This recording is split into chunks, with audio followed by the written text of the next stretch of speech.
कूजन्तं राम रामेति मधुरं मधुराक्षरम् आरुह्य कविताशाखां वन्दे वाल्मीकिकोकिलम्। कवितामयी डाली पर बैठकर मधुर अक्षरों वाले राम राम इस मधुर नाम को कूजते हुए वाल्मीकि रूप कोकिल की मैं वंदना करती हूँ।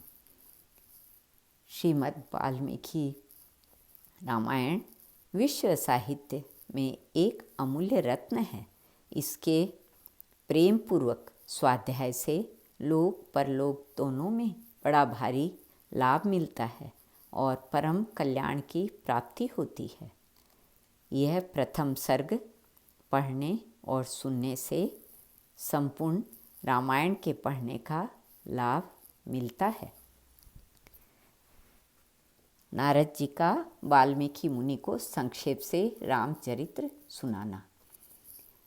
तपस्वी वाल्मीकि जी ने तपस्या और स्वाध्याय में लगे हुए विद्वानों में श्रेष्ठ मुनिवर नारद जी से पूछा, मुने, इस समय इस संसार में गुणवान, वीर्यवान, धर्मज्ञ, उपकार मानने वाला, सत्यवक्ता और दृढ़ प्रतिज्ञ कौन है? सदाचार से युक्त, समस्त प्राणियों का हित साधक, विद्वान, सामर्थ्यशाली और एकमात्र प्रियदर्शन सुंदर पुरुष कौन है? मन पर अधिकार रखने वाला, क्रोध को जीतने वाला, कांतिमान और किसी की भी निंदा नहीं करने वाला कौन है? तथा संग्राम में कुपित होने पर किससे देवता भी डरते हैं? महर्षि, मैं ये सुनना चाहता हूँ। इसके लिए मुझे बड़ी उत्सुकता है और आप ऐसे पुरुष को जानने में समर्थ हैं।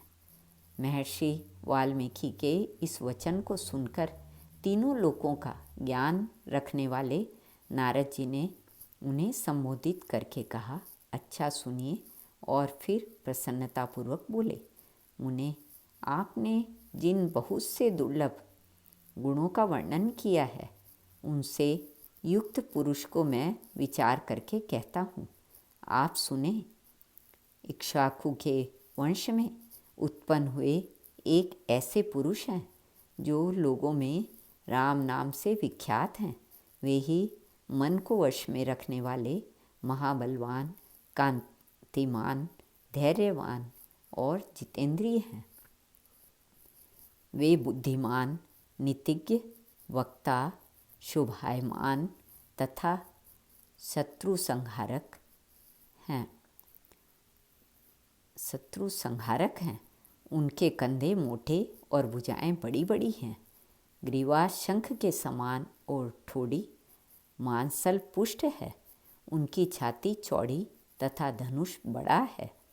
गले के नीचे की हड्डी हंसुली मांस से छिपी हुई है। वे शत्रुओं का दमन करने वाले हैं। भुजाएं घुटने तक लंबी है। मस्तक सुंदर है।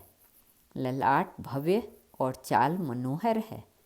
उनका शरीर अधिक ऊंचा या नाटा न होकर मध्यम और सुडौल है। देह का रंग चिकना है। वे बड़े प्रतापी हैं। उनका वक्षस्थल भरा हुआ है। आँखें बड़ी बड़ी हैं। वे शोभायमान और शुभ लक्षणों से संपन्न हैं। धर्म के ज्ञाता, सत्य प्रतिज्ञ तथा प्रजा के हित साधन में लगे रहने वाले हैं। वे यशस्वी, ज्ञानी, पवित्र, जितेंद्रिय और मन को एकाग्र रखने वाले हैं। प्रजापति के समान पालक, श्री संपन्न, वैरी विध्वंसक और जीवों का तथा धर्म के रक्षक हैं। स्वधर्म और स्वजनों के पालक हैं। वेद वेदांग के तत्ववेत्ता तथा धनुर्वेद में प्रवीण हैं। वे अखिल शास्त्रों के तत्वज्ञ, स्मरण शक्ति से युक्त और प्रतिभा संपन्न हैं। अच्छे विचार और उदार हृदय वाले वे श्री रामचंद्र जी बातचीत करने में चतुर तथा समस्त लोकों के प्रिय हैं। जैसे नदियाँ समुद्र में मिलती हैं, उसी प्रकार सदा राम से साधु पुरुष मिलते रहते हैं। वे आर्य एवं सब में समान भाव रखने वाले हैं। उनका दर्शन सदा ही प्रिय मालूम होता है। संपूर्ण गुणों से युक्त वे श्री रामचंद्र जी अपनी माता कौशल्या के आनंद बढ़ाने वाले हैं। गंभीरता में समुद्र और धैर्य में हिमालय के समान हैं। वे विष्णु भगवान के समान बलवान हैं। उनका दर्शन चंद्रमा के समान मनोहर प्रतीत होता है। वे क्रोध में कालाग्नि के समान और क्षमा में पृथ्वी के सदृश हैं। त्याग में कुबेर और सत्य में द्वितीय धर्मराज के समान हैं। इस प्रकार उत्तम गुणों से युक्त और सत्य पराक्रम वाले सद्गुणशाली अपने प्रियतम ज्येष्ठ पुत्र को, जो प्रजा के हित में संलग्न रहने वाले थे, प्रजा वर्ग का हित करने की इच्छा से राजा दशरथ ने प्रेमवश युवराज पद पर अभिषिक्त करना चाहा। श्री कृष्णार्पणमस्तु।